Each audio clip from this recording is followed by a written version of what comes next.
Welcome to the Tea Time Podcast, where it's all about taking a few healthy minutes each day just for you, with your host, Sharissa Bradley. Hello, and welcome back to another episode for the Tea Time Podcast. My name is Sharissa Bradley, and I am so excited that you are here. We are continuing our series for Journey Back to Health. We are in chapter 13, and we are talking about detox.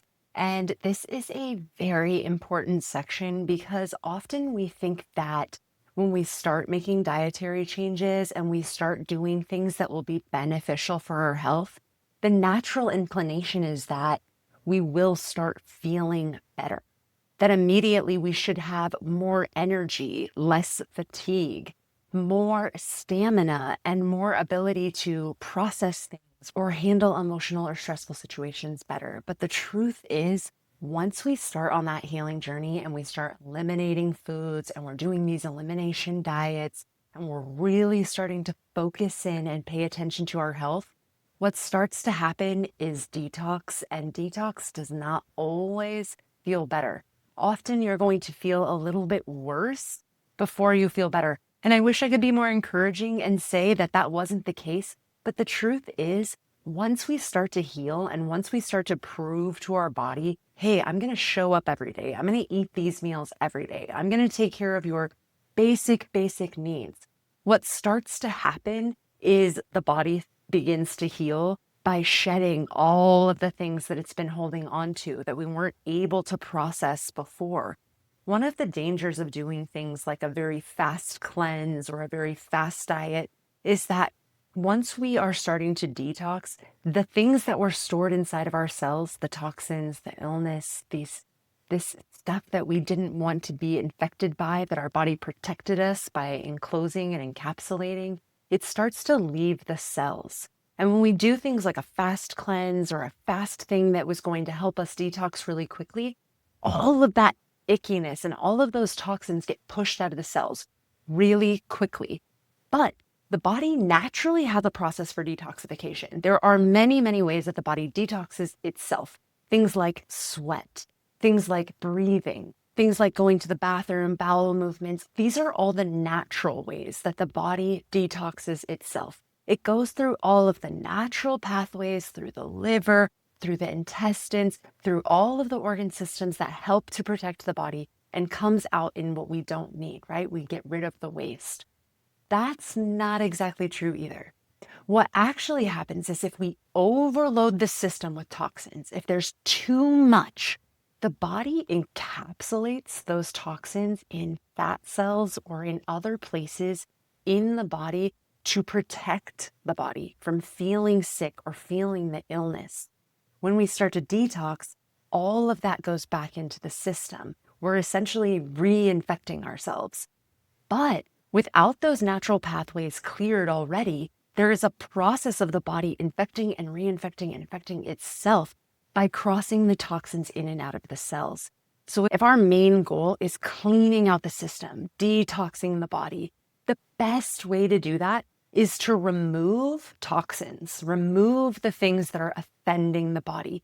Check your labels on your skincare products and your shampoos and things like that, and start to reduce some of the ways that we have these kind of exogenic toxins, these things that we're adding to the body that don't necessarily need to be there. If we can remove the offenders, if we can remove all those extra things that are happening, we can clear out the body's natural processes. Another way to do this is to exercise or to get the body to sweat. Again, that's helping the natural detoxification system in the body. If we force detox by doing something like a really fast cleanse, what ends up happening is those toxins exit the cells. They don't have anywhere to go because the natural system for detoxification is already overloaded and not really working properly. And then these toxins that are kind of sitting dormant in the body, sitting outside, they just get reabsorbed back into the cell again because there isn't anywhere for it to go. So we have to think about with a really holistic approach.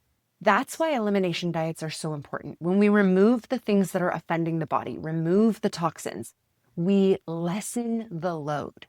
Then From there, we can add things in to help the body's natural detox system work all on its own, help the liver, help the kidneys, help support the digestive system, and allow the body to detox on its own terms in its own way. Now, you're still going to experience unsightly symptoms. One of the things I talk about in this book is Herring's Law of the Cure, and how the theory states that we heal in reverse 1 month for every year that we were ill. And the way that that healing actually looks is by re-experiencing some of those things that happened. If your primary symptom was sinus infections, it's very possible that during the detox process, you will get a sinus infection. That seems counterintuitive, but it's the way that the body is purging and healing so that it can make way for better and stronger cells to take its place. Detox can often be unsightly and often uncomfortable. And it's counterintuitive to believe that once we start taking the right action, we should be able to see that work in our favor. But in reality, it actually takes a little time for the body to adapt and for these toxins to actually leave the system through its own natural pathways, through things like sweat and breathing.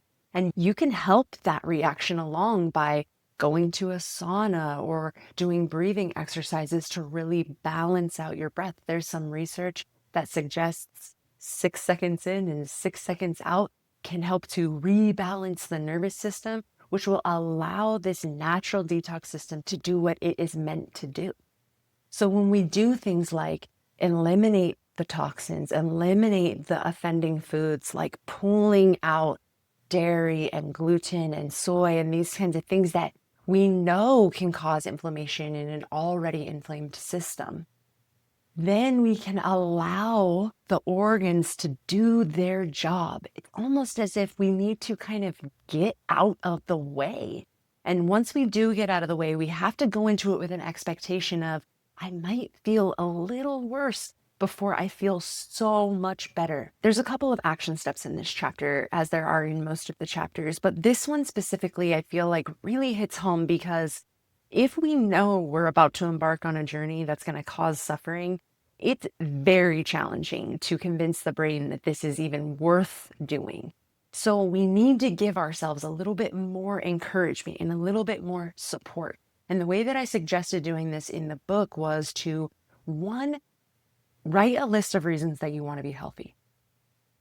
Write a list of reasons that you want to be healthy, because when it is feeling really hard, when there are these really challenging moments, maybe it is the sinus infection or maybe it's a migraine, and you start to feel like, but I've been doing all the right things. You have, and it's a sign that you're healing and that you're on the right path. That feels counterintuitive, but it does seem to be the process.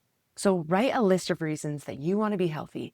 Then write a list of people in your life, in your circle, that would benefit from you being the healthiest version of yourself. Maybe this is energy to be able to be the mother that you want to be. Maybe this is the energy to be the caregiver or the friend or the sister that you want to be, or to be able to put more into your work or to your purpose. What people in your life will benefit the most from you being healthy and strong and capable? Lastly, and this is the part that kind of gets to me when I think about it. Lastly, write a list of people who would have to take time out of their life to care for you if your health does not improve. This one hits home for me because it did affect me personally to have someone in my life that was so ill they weren't able to care for themselves or care for their children. And having to step up and take that role and take that time took parts of my life to be able to care and to be able to give. And that's something that really resonates with me because I don't want to feel like my health and my body has to burden anyone else at any point in my life. I want to be strong enough and capable enough to maintain longevity and to be able to always walk by myself and feed myself and things like this, that in order to have that later, I need to put these things in place now. And we can kind of think long term that if we don't heal ourselves and we don't take the time, even if it does feel uncomfortable for a little bit, who in our life is going to have to take that time out to take us to doctor's appointments or to fulfill prescriptions and things of that nature? So when we're doing these action steps, it's really about giving ourselves this ammunition to fight back when the thoughts are, it would be easier to just give in. It would be easier to just eat this meal or to go do this thing rather than focus on the healing, focus on actually getting through this kind of icky, messy middle, the breakdown, the fall apart, to be rebuilt foundationally so much stronger cell by cell. You have the power to do this. You have the ability to take it on yourself. And it is so important that you recognize that you have that power. If that's something that you want, if that's something that you think about, I want to be healthier, I want to be stronger, for who?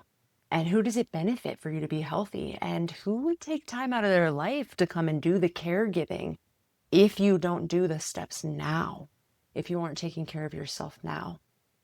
So detox, although it is super powerful and amazing and talked about as this buzzword all over the place, 3-day, 4-day, do this cleanse, do this fast, recognize that there's all these systems at play. And when we remove the offenders and then support the natural process, support the natural things that happen in the body, exercise more so you sweat more, breathe more, drink more water so that you pee out more of the toxins and more of the adrenaline and things of that nature. Support those natural pathways so that you can feel your best. And then recognize that there may be a day or two in there where old symptoms come up and it feels like you're going backwards. And I want to just encourage you at this moment, you aren't. If you're taking the right steps and you're moving in the direction and you're making healthy choices, even if you feel ill in the moment, it's actually a sign that you're still on the right path. So I just want to encourage you to keep going. If you haven't already checked out Journey Back to Health, we're on chapter 13. Next week, we're going to be talking about chapter 14. We're going to dive into stress and how stress physiologically affects the body. I hope this helps. I'm sending you all love, and I'll see you on another episode next week. Bye. Thank you for spending your tea time with us. Be sure to subscribe so you never miss an episode.